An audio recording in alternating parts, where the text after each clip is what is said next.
The threat big tech monopolies pose to our democracy is real and serious.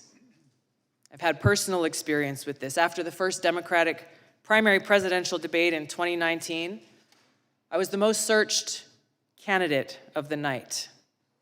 Unfortunately, and suddenly, my Google Ads account was mysteriously suspended without any notice or explanation. There were no responses to our multiple attempts to resolve whatever problem could have caused this, but after some time passed, magically my account was reinstated, again with no explanation or apology.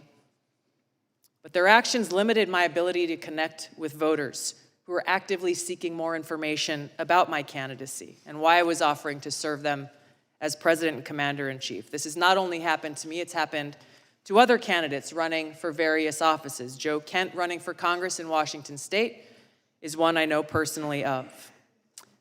This happens all the time, with these big tech monopolies interfering in our democracy by manipulating search results based on whatever it is that they want the American people to know about a particular candidate or issue that should be concerning to any one of us and all of us. Now, recently, we've learned that with the release of the Twitter files detailed by Matt Taibbi and others, high-level former FBI and CIA and other government officials were behind Hamilton 68 and their list of 644 social media accounts supposedly linked to, quote, Russian influence activities online. Now, Hamilton 68's work was widely cited as fact by institutions like Harvard and Stanford, by mainstream news organizations across the board, by members of the House of Representatives and Senate from both political parties, including the head of the Intelligence Committee. The problem is, it was false. Twitter themselves determined that the vast majority of accounts that Hamilton 68 targeted on this list of 644 were, quote, neither strongly Russian nor strongly bots, end of quote. They were mostly anti-establishment American voices from across the political spectrum. I was one of them. Former Secretary of State Hillary Clinton accused me, a sitting member of Congress, a soldier, and a candidate running for president, of being, quote, groomed by the Russians. Her baseless smear worked as intended. It was something that was repeated over and over, headline after headline, article after article, pushed online in every way.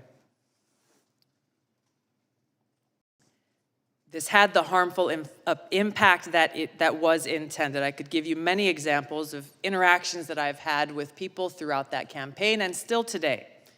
But I remember one in particular that had an impact. Just weeks after this statement was made, I was in South Carolina at a campaign event when an elderly woman came up to me, and I could tell that she was very disturbed. She came up and she put her hands on my shoulders and she looked into my eyes, her eyes welling up, hands shaking, and she said, "Look me in the eyes.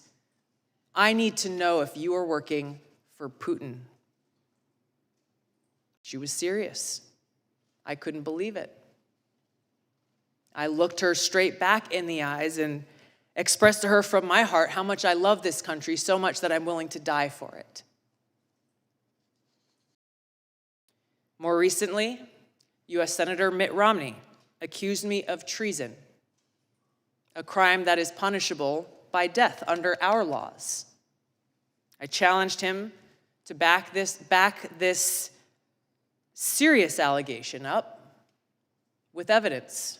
What was this based on? There was no response, no explanation, no evidence, and certainly no apology. Now, these accusations are often shrugged off as, well, hey, it's politics. People say things about each other all the time.